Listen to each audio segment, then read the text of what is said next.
We have a report of an occupied structure fire. Confirm the victims on second floor. Engine 5 is en route.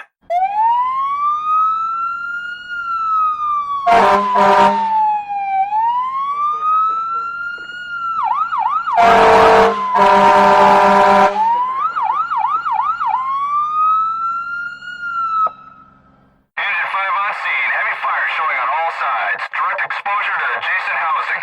The sounds that you just heard are sounds synonymous with the day in the life of an American firefighter. We take a look at America's Bravest in this episode. I'm Chris Casey, and this is Sea to Shining Sea.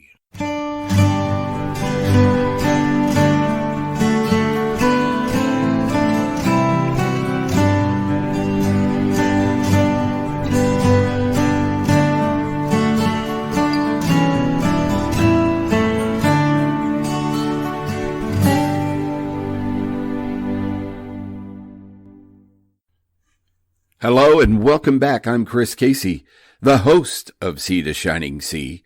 And in this episode, we will talk about the American Firefighter, a true American hero. So many things that this episode is one I've wanted to do since I started this podcast in November of 2018. And I'd like to, before I get started, thank each and every one of you. We're well over 430 downloads now. And every time somebody downloads, tell your friends, tell your neighbors. Again, the American Firefighter are truly superheroes that we have in our midst. Maybe you know one. I know I do.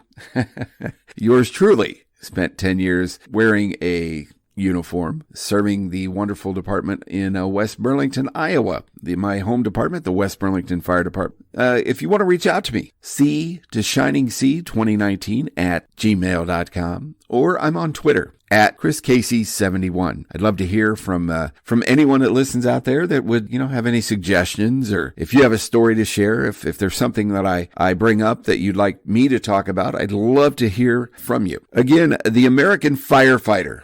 Why is this so special to me? Well, it's like a brotherhood. About 25 years ago, so that tells you about the time that I served, 1996 to 2006, for the great city of West Burlington. I met two friends that I still have today, 25 plus years later. A shout out to my friends Wags and Darren. Friend Wags is actually a career chief, and he's about ready to retire, so we're going to have a big shindig for him whenever that happens. So he's been in the business for his entire career. One thing about being a firefighter, and that's kind of the insight, I'm going to go over the segments I'm going to put here today. One thing, being a firefighter, once a firefighter, always a firefighter. You spend time fighting the fire, rescuing people, helping with medical emergencies, all those things. That sticks with you for the rest of your life. It really does. So our segments here today, I'm going to do a brief history of firefighting in the United States, kind of give you some numbers that I found, a little bit about my career, my background, where I came from, and also, of course, we're going to do a public service announcement, and then I'll give you a couple stories. One, it made me realize what I wanted to do, and then the other one,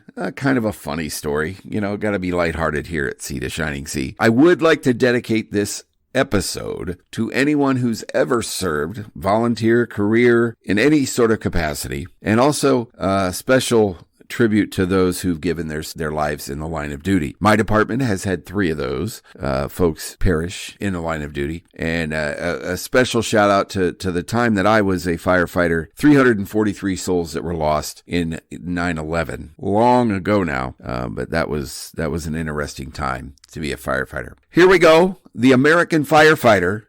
Let's go.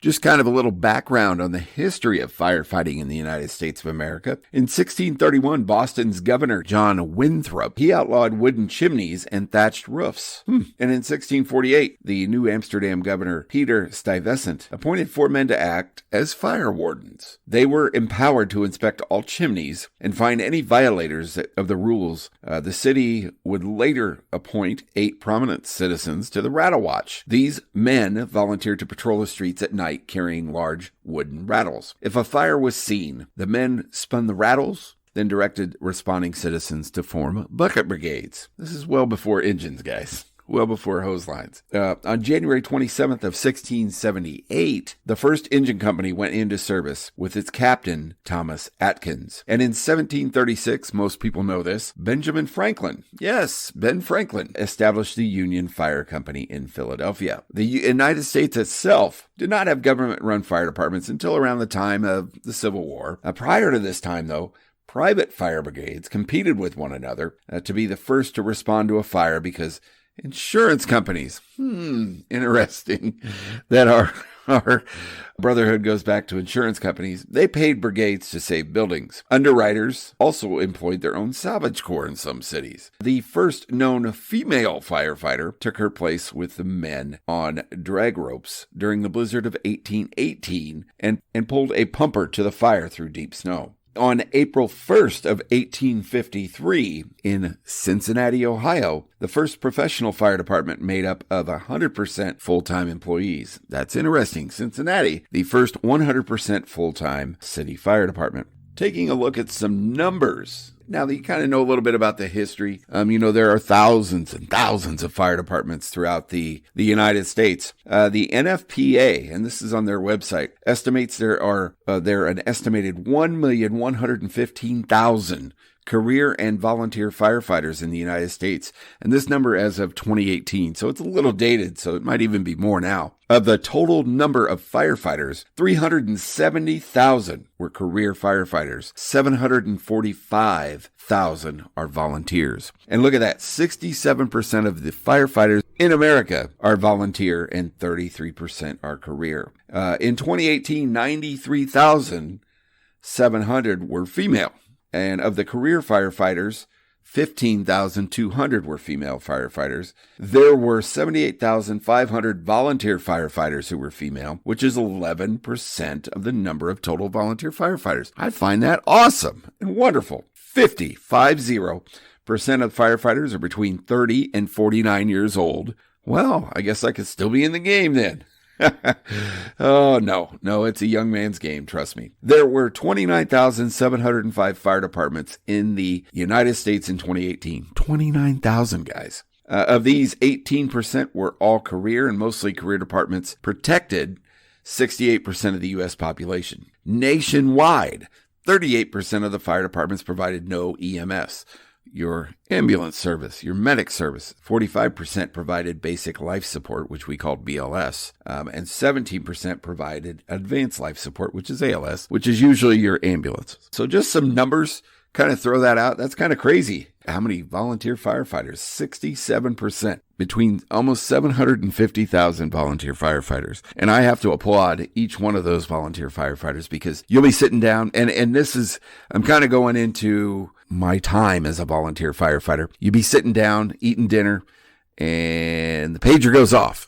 So those of you out there who were volunteers, in my time, it was a pager. I don't know if it's a text or a phone call now or what it is, but we always had pagers on our hip. And if the pager rang, we hit the street, headed to the fire station, pull up in our car, usually had a blue light flashing, sprint into the firehouse, throw on your bunker gear, get on the truck, and go. Now, we were still in trucks that had, they were not enclosed cabs like all the fire trucks you see now. Yeah, we had to sit on a back bench outside, and I grew up in the Midwest, so it was very, very, very cold at times. So, but we did it for taking care of the community. It's like the ultimate community volunteer. Serving on a fire department is not only, I would call it fun, but it's very rewarding, and it's like the ultimate commitment to make to your community. Like I said, you make friends for life. My time in the fire service is sometime I'll never forget. I equal it to my time in the Air Force, making lifelong friends, learning skills and things that you never thought you could do, from saving people, whether it be from a car accident,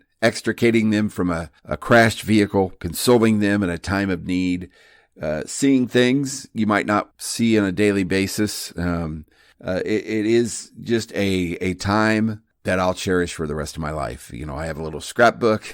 I could talk to any of my old fire buddy friends, and it's like it was yesterday that we did it. So that's what makes this episode so special to me. And I just wanted to share with you how special your firefighters in America are. So as I mentioned, a little bit about the things you do. So as a firefighter, not only are you sitting there with the pager, you train like crazy. Every 2 weeks, maybe every week, you have some sort of drill. I know those career firefighters train every shift. It's constantly training, because you are saving people's lives. You are expected to save lives as best as you can. You're expected to protect people. So one thing that every department, whether it's the smallest little 10-man fire department in a small town or a 1,000-member department in a big city, they are always training. We're not just sitting around eating donuts or pizza, watching TV with our feet up on the table, but not saying that doesn't happen. But for every time that we do that, we really bust our tail to know what we're doing when we get out there, so you don't have to worry and we could take care of you. Truthfully, and everybody who puts on a uniform, puts on that bunker gear, climbs on a rig, drives the rig and runs the pump, attacks the fire with a hose line. Every one of them is there because they want to be. Thank you for letting me bring this to you today. One thing before we go into my stories, the stories I have, I would like to encourage those of you who are listening. If you have not served on a fire department, if you have not served your community, consider it. If you're younger, if you're in that 30 to 49-year-old age range, you really want to help your community, I'm going to guarantee you, if you get into the fire service, you are going to love it. The reason I stopped after 10 years, otherwise I'd still be serving, is I had two beautiful daughters that I wanted to spend more time with. They got to be early teenagers. I was coaching softball, those kind of things. And that was more important to me as instead of volunteering. Life's decisions, right? Once a firefighter, always a firefighter. So please consider that. Look out to your local fire department. See if you can help them. And I'll tell you what, firefighters love food. So if you have extra food, no, I'm just kidding. Get to know your local firehouse. They're there. They're putting their lives on their line every day. If you can volunteer for them, volunteer in the community. If they have a fundraiser, whether it be a barbecue, a chili supper, a pancake breakfast. Oh, I've hosted many a pancake breakfast, and I'll tell you, those are a blast. If this is something that you have been called to do, you will not regret it. So there we go. I'm off my pedestal, but I would encourage anybody that has any inkling or any want to get into the fire service, you're needed. Absolutely needed. And it could lead to other doors like EMS, or, those are our angels. The paramedics. My little brother and one of my best friends are both paramedics. Actually, it was a bit of a family affair. My brother was a volunteer and a career firefighter. We had a bit of a family tradition there. He is now a paramedic instructor. Shout out to my little brother, John. All right, guys. Now I'm going to go into a couple stories. Really want to share my first ever fire. So my first ever fire, it was 1996, 97 timeframe. And we had a 9 apartment house. Like it was an old, I would say 1920s, 1930s, huge apartment house. I think it was 3 or 4 levels. And they wanted to, most fire departments in your community are going to have structures that are being torn down. And the fire department usually will ask, can we use it for training? Well, that's what happened here. And we invited every department in probably a 50-mile radius to join us. So we had hundreds of us out there on this fire ground. And I remember it vividly. We had believe it or not, we set the house on fire and we go in and put it out. But we don't set it on fire until we're ready. So it's very, very structured and training. There's people that are monitoring everything. But this one kind of got out of hand way too soon. It was on the top floor, the 3rd or 4th floor. So we had a huge stairwell we had to go up. And I was on the first in team. And I was on the hose line. So we start the burn. And then they say, okay, crew, are you ready? And on this hose line is myself. I'm in the front. Behind me is my buddy Scott Goff and Lenny Sanders. So there you go. Name dropping, you guys. Or they were on the back. I was on the nozzle. We tested the nozzle before you go in. This is something you always do. Well, we make our way up to the top floor. And I'm going to tell you, folks, when you fight a fire, when you go into a burning building, it is nothing like Chicago Fire or any of those other shows you see on TV. Close your eyes. Imagine how dark that is. Now imagine it darker. That is what fighting a fire is like. Now, if you get into a room, and they always tell you to get low and crawl out of the room. Well, in a burning structure, you could see what we call thermal layering. You could see where the smoke stops, and the thermal layer, the better air, which is still not good, is at the bottom. And I could see this when I was coming up these stairs. I could see that thermal layer. And then once I got into the room, and I could see, all I could see was orange. I'm here to tell you, I didn't see flames. I just saw orange, and I knew the direction of the fire. And I went to turn on my hose line. There was nothing. There was absolutely nothing coming out. The hose was charged. There was nothing coming out. And I'll tell you what, when you're wearing air packs, you can't hardly hear anybody. So I turn around to my buddy Scott and I go, whoa. No, I said, hey, Scott, there's no water. He said, what? No water. Oh, no. So I turn around and them two turkeys are gone. They're running down these stairs. So we grab the hose, take it down, go down and get a new one. And then we attack the fire again, but with a hose with a nozzle that works. And I tell you what, we got that knocked down. It took probably about, 10 minutes, 15 minutes. And then everything, kind of cleared out. And then you have to vent. Those of you who are firefighters, you got to vent and clear it out. So we did that. And we looked at each other going, what just happened? We walked outside and all of our helmets were yellow. So I'm sure you've seen yellow helmets on firefighters. Well, when we got out there, the fire kind of got out of control. All of our helmets had a black soot on them. And, we think how close we were to getting maybe a flashover or, superheated but I'll tell you what, after that first fire, grabbing that hose, going back in, I wasn't scared. I wasn't scared at all. And it really started the love for me being a firefighter. And to this day, I cherish every moment that I got to answer the call, to get on the rig, to throw on the gear. I loved helping children. So that was a story of my first fire. Scary at the moment, but in hindsight, it was my calling at the time, and then it was wonderful. It was a wonderful 10 years for that to happen. So my story of my first fire. All right, now I'm going to tell you a story. My legacy, for those who are listening who know my time on the department, this has to do with another structure fire. And this was a structure fire in a house out in the country or out in a rural setting, about probably 20 minutes out from our station. And I think it was like a Friday evening, and several of our department personnel were, I think, somewhere else training. So we were somewhat short-staffed. Anyway, we had some help from our local career department to come out, but we got on scene and it was a structure fire. And again, my buddy Scott Goff, Scott, you were there for both of these, man. We went to attack the house from the front side of the house, and it looked like a porch. I'm here to tell you, you see screened-in porches, you see front porches with windows all the way around. Yeah, just looked like a front porch or an extension of the house. And we went in, get ready to attack. All right, we're going in. And then we kind of train on the rules of the right. So as you're going in, you want to feel the wall on the right, and you want to use the hose line in your left, kind of to check for anybody in there, check for any damage, so on and so forth. Well, I went in,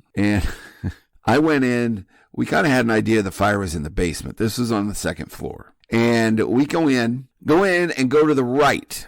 And the first time my knee hit the floor, the next thing I know, I was going ass over elbows down into the basement. And I'm gonna let you all know, I thought the floor collapsed.